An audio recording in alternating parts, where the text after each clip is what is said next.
mainly done by the English young men of rank and wealth.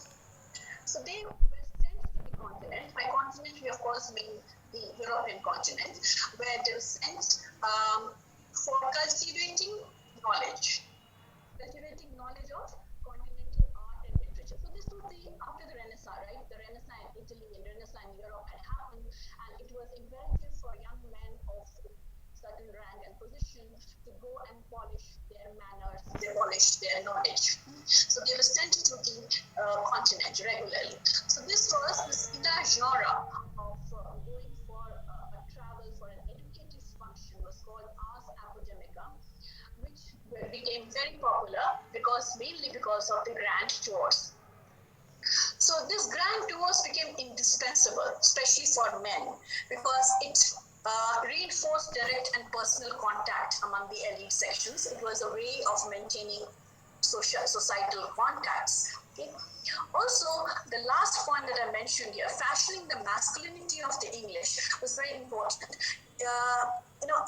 This was a period, 17th, 18th century mainly, when the British nation is being fashioned.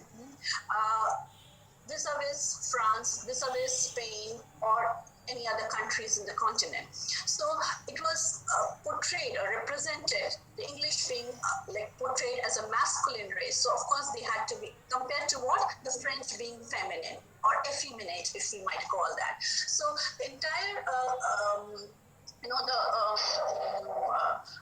journey from, say, London, if you see this map here, starts from England, from London particularly, goes through the continent and ends in Italy. You see here, and it goes through and ends in Italy. This was the route, or this was the most popular route that the English gentlemen would take at that time. This was common for men, of course.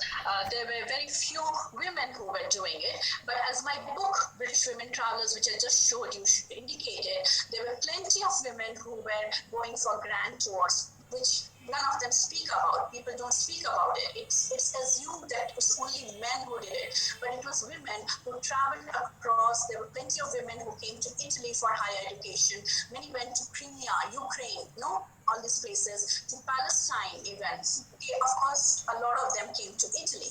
Okay, and these are some of the articles which are there in my book. Very fascinating to see how women, even single women, were traveling at this particular time, all through Europe, and writing back home. Okay. So now these are some of the British women travelers who came particularly to India.